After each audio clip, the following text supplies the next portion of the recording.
I watched Aquaman a couple of days ago. People have been saying that this is the saving grace of the DC Extended Universe, or whatever they're calling it nowadays. DC World, DC Galaxy, whatever. I had fun with the movie, and even though it had a 2 hour runtime, it felt like it just flew by. Yet, the movie still had the same problems that the other DC movies had. Thematically, it was all over the place, and the pacing was off, so by the third act, they were rushing to tie up the story. At its core, the movie Aquaman is about Arthur Curry claiming his birthright as King of Atlantis. But this gets dragged down by the love story with his parents and Black Manta's revenge plot. If they had stripped these elements and developed the world of Atlantis and King Orm instead of getting exposition about it, we could have had a more well-rounded movie. I'm going to stop myself before I start a review, which aren't my intentions with this video. If you want to see a review of whether you should see this movie or not, trust me, there are literally hundreds of those types of videos out there. Instead, what I want to do is unpack and analyze this movie. I want to see this with a friend of mine, and after the movie ended, he quickly told me that it reminded him of a MCU film. This got me thinking about which MCU movie was similar to Aquaman, and it's obviously Black Panther.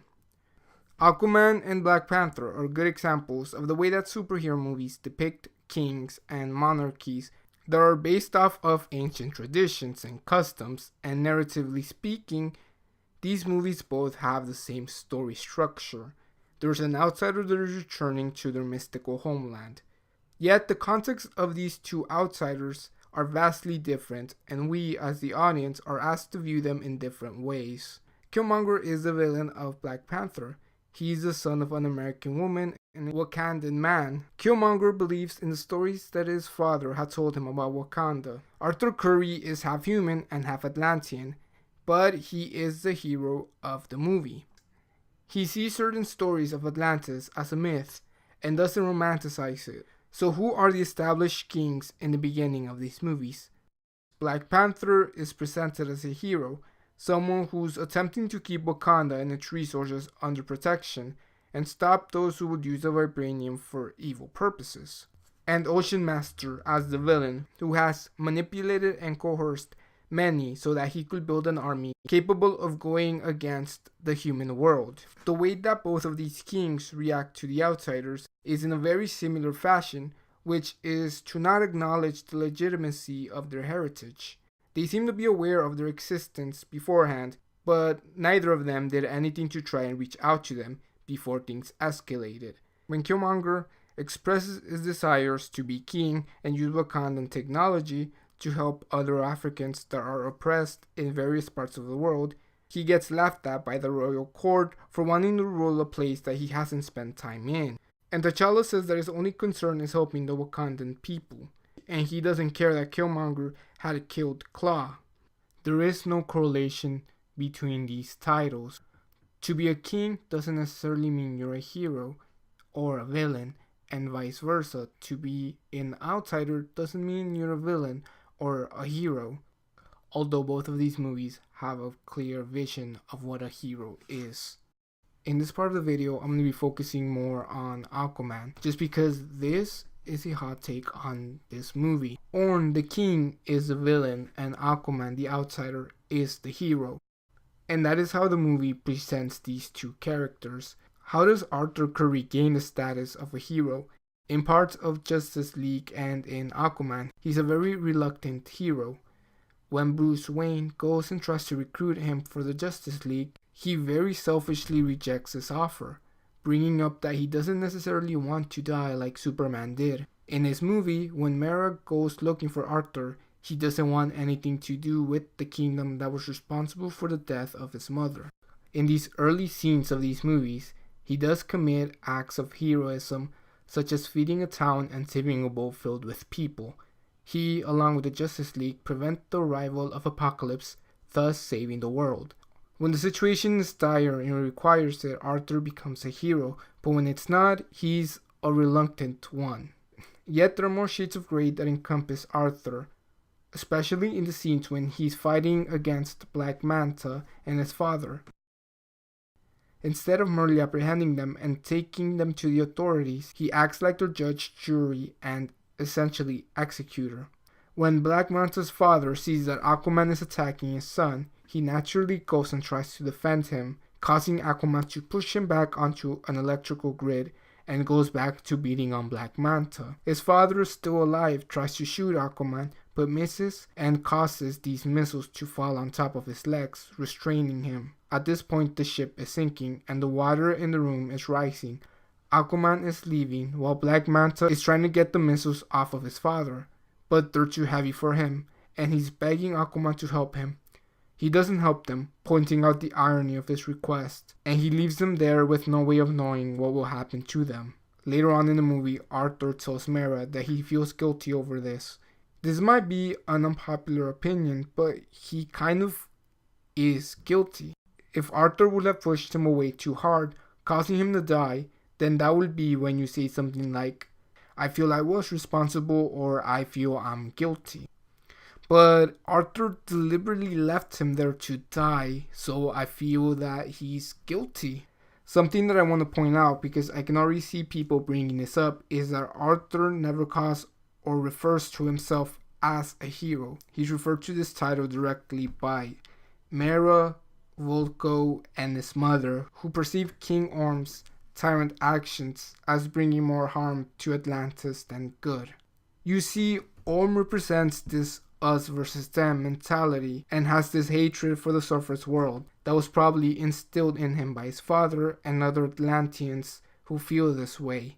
Atlanta, Mera, and Volko maintain that Arthur is the legitimate heir to the throne, which is seen as a pass to take that title away from Orm. His mother even tells him that a king will fight for his nation, but a hero fights for everyone.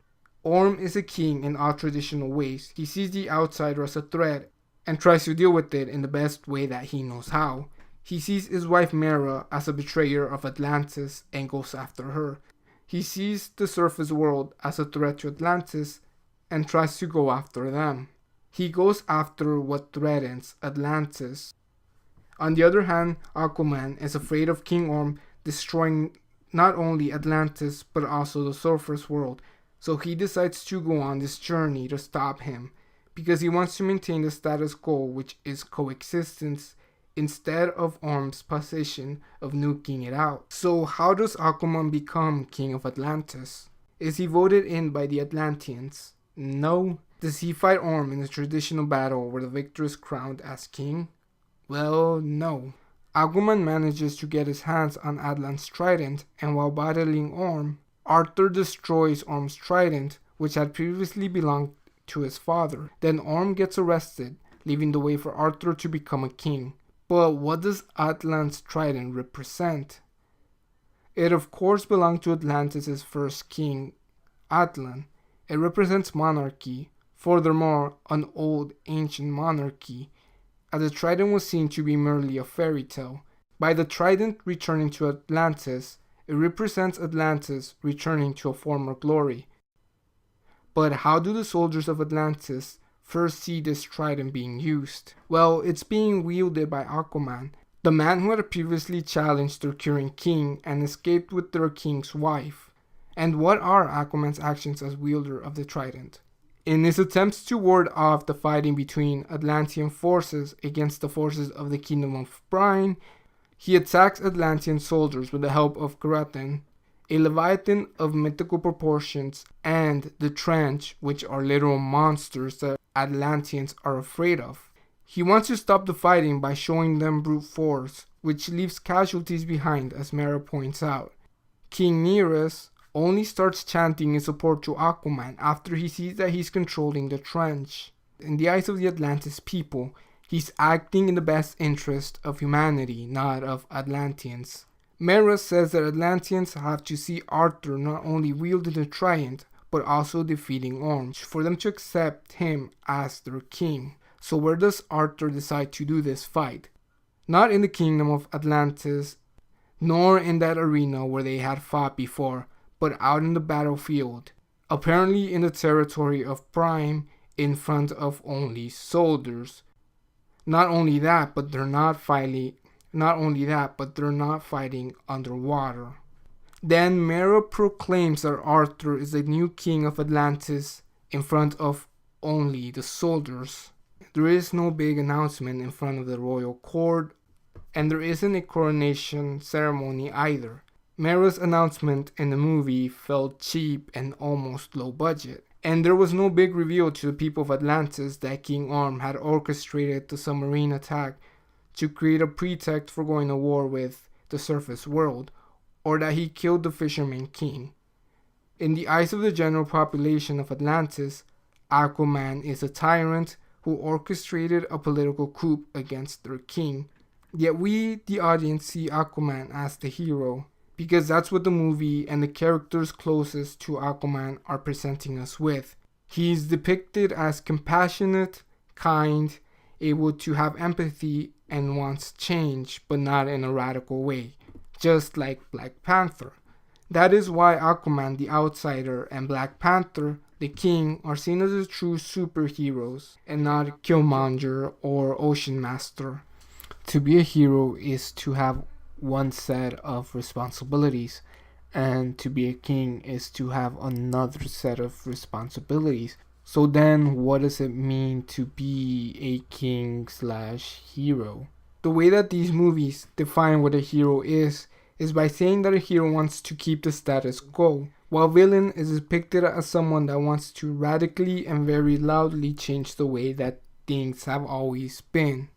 But was Aquaman justified in attacking Atlantean troops with the sea creature and the trench?